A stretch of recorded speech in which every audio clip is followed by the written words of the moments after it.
64वां अध्याय। नृग राजा की कथा। श्री शुकदेव जी कहते हैं, प्रिय परीक्षित, एक दिन साम प्रद्युम्न, चारुभानु और गद आदि यदुवंशी राजकुमार घूमने के लिए उपवन में गए। वहां बहुत देर तक खेल खेलते हुए उन्हें प्यास लगाई। अब वे इधर उधर जल की खोज करने लगे। वे एक कुएं के पास गए।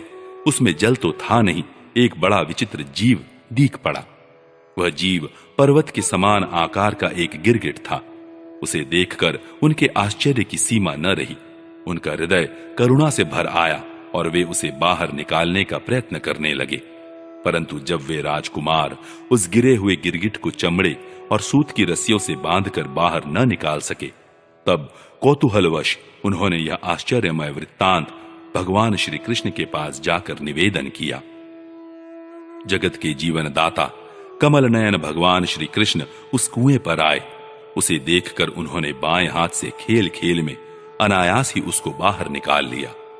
भगवान श्री कृष्ण के कर कमलों का स्पर्श होते ही उसका गिरगिट रूप जाता रहा और वह एक स्वर्गीय देवता के रूप में परिणत हो गया।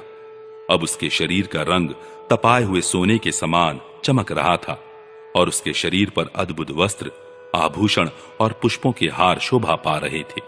यद्यपि भगवान श्री कृष्ण जानते थे इस दिव्य पुरुष को गिरगिट योनि क्यों मिली थी, फिर भी वह कारण सर्वसाधारण को मालूम हो जाए, इसलिए उन्होंने उस दिव्य पुरुष से पूछा, महाभाग, तुम्हारा रूप तो बहुत ही सुंदर है, तुम हो कौन? मैं तो ऐसा समझता हूं कि तुम अवश्य ही कोई श्रेष्ठ देवता हो।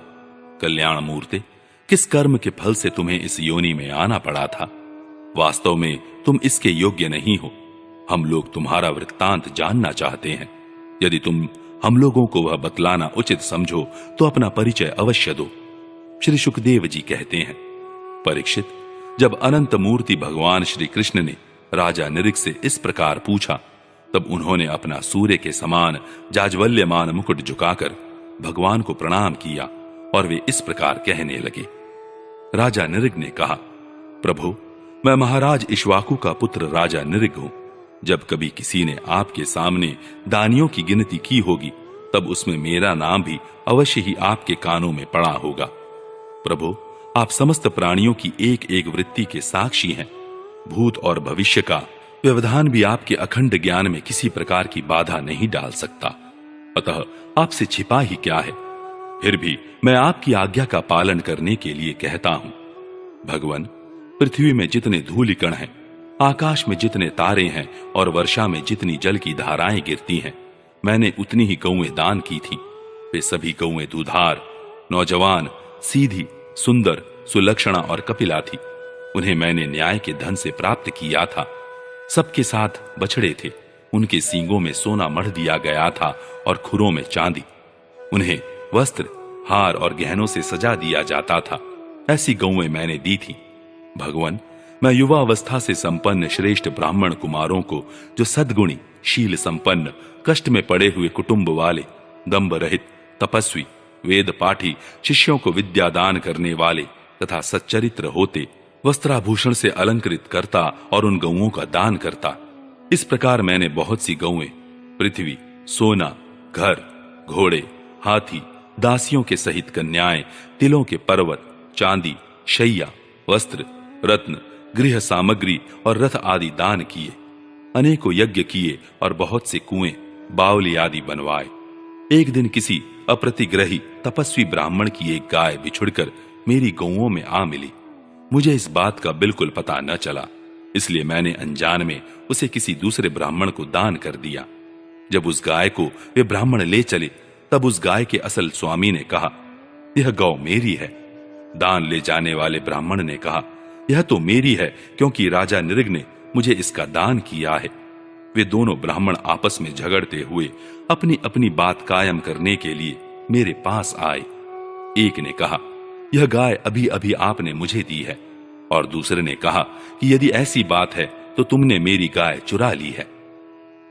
भगवान, उन दोनों ब्राह्मणों की बात सुनकर मेरा चित्त भ्रमित हो गया।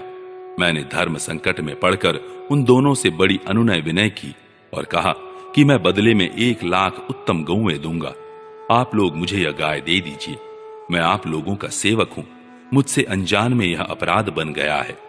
मुझ पर आप लोग कृपा कीजिए और मुझे इस घोर कष्ट से तथा घोर नरक में गिरने से बचा लीजिए। राजन, मैं इसके बदले में कुछ नहीं लूंगा। यह कहकर गाय का स्वामी चला गया। तुम इसके बदले में 1 लाख ही नहीं 10,000 गौएं और दो तो भी मैं लेने का नहीं। इस प्रकार कहकर दूसरा ब्राह्मण भी चला गया। देवादिदेव जगदीश्वर, इसके बाद आयु समाप्त होने पर यमराज के दूत आए और मुझे यमपुरी ले गए। वहां यमराज ने मुझसे पूछा, राजन, तुम पहले अपने पाप का फल भोगना चाहते हो या पुण्य का? तुम्हारे दान और धर्म के फल स्वरूप तुम्हें ऐसा तेजस्वी लोक प्राप्त होने वाला है जिसकी कोई सीमा ही नहीं है। भगवान, तब मैंने यमराज से कहा, देव, पहले मैं अपने पाप का फल भोगना चाहता हूं। और उसी क्षण यमराज ने कहा, तुम गिर जाओ। उनके ऐसा कहते ही मैं वहां से गिरा और गिरते ही समय मैंने देखा कि मैं गिरगिट हो गया हूं। प्रभु, मैं ब्राह्मणों का सेवक, उदार दानी और आपका भक्त था। मुझे इस बात की उत्कट अभिलाषा थी कि किसी प्रकार आपके दर्शन हो जाएं। इस प्रकार आपकी कृपा से मेरे पूर्व जन्मों की स्मृति नष्ट न हुई। भगवान, आप परमात्मा हैं। बड़े बड़े शुद्ध हृदय योगीश्वर उपनिषदों की दृष्टि से अपने हृदय में आपका ध्यान करते रहते हैं। इंद्रियातीत परमात्मन, साक्षात आप मेरे नेत्रों के सामने कैसे आ गए? क्योंकि मैं तो अनेक प्रकार के व्यसनों, दुखद कर्मों में फंसकर अंधा हो रहा था। आपका दर्शन तो तब होता है जब संसार के चक्र से छुटकारा मिलने का समय आता है। देवताओं के भी आराध्य देव पुरुषोत्तम गोविंद, आप ही व्यक्त और अव्यक्त जगत तथा जीवों के स्वामी हैं। अविनाशी अच्युत, आपकी कीर्ति पवित्र है। अंतर्यामी नारायण, आप ही समस्त वृत्तियों और इंद्रियों के स्वामी हैं। प्रभु श्री कृष्ण, मैं अब देवताओं के लोक में जा रहा हूं। आप मुझे आज्ञा दीजिए। आप ऐसी कृपा कीजिए कि मैं चाहे कहीं भी क्यों न रहूं, मेरा चित्त सदा आपके चरण कमलों में ही लगा रहे। आप समस्त कार्यों और कारणों के रूप में विद्यमान हैं। आपकी शक्ति अनंत है और आप स्वयं ब्रह्म हैं। आपको मैं नमस्कार करता हूं। सच्चिदानंद स्वरूप सर्वांतर्यामी वासुदेव श्री कृष्ण, आप समस्त योगों के स्वामी योगेश्वर हैं। मैं आपको बार बार नमस्कार करता हूं। राजा नृग ने इस प्रकार कहकर भगवान की परिक्रमा की और अपने मुकुट से उनके चरणों का स्पर्श करके प्रणाम किया। फिर उनसे आज्ञा लेकर सबके देखते देखते ही वे श्रेष्ठ विमान पर सवार हो गए।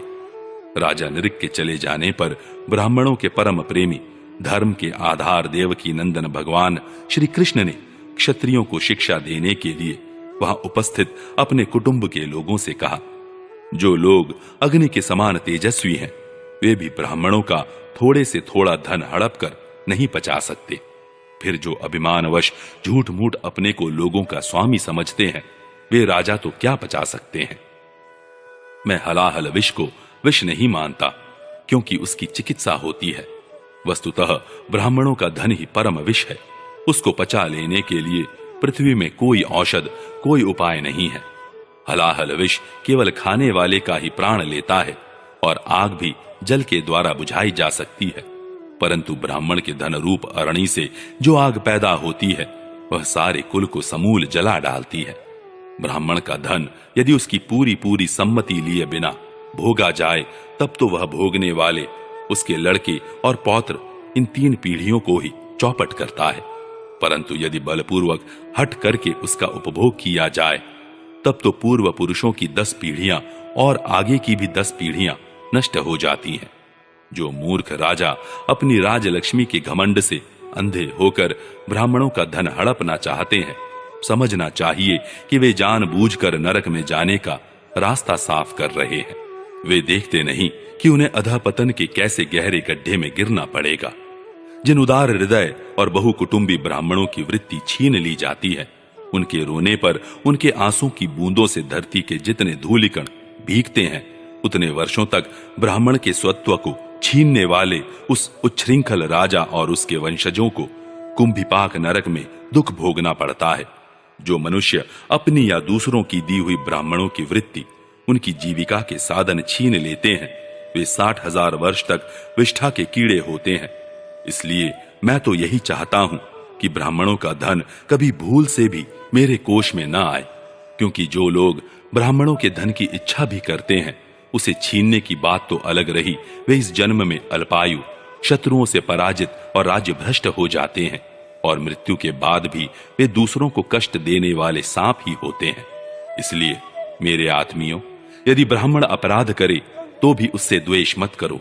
वह मार ही क्यों ना बैठे या बहुत सी गालियां या शाप ही क्यों ना दे, उसे तुम लोग सदा नमस्कार ही करो। जिस प्रकार मैं बड़ी सावधानी से तीनों समय ब्राह्मणों को प्रणाम करता हूं, वैसे ही तुम लोग भी किया करो। जो मेरी इस आज्ञा का उल्लंघन करेगा उसे मैं क्षमा नहीं करूंगा, दंड दूंगा। यदि ब्राह्मण के धन का अपहरण हो जाए तो वह अपहृत धन उस अपहरण करने वाले को अनजान में उसके द्वारा यह अपराध हुआ हो तो भी अधःपतन के गड्ढे में डाल देता है, जैसे ब्राह्मण की गाय ने अनजान में उसे लेने वाले राजा नृग को नरक में डाल दिया था। परीक्षित, समस्त लोकों को पवित्र करने वाले भगवान श्री कृष्ण द्वारका वासियों को इस प्रकार उपदेश देकर अपने महल में चले गए।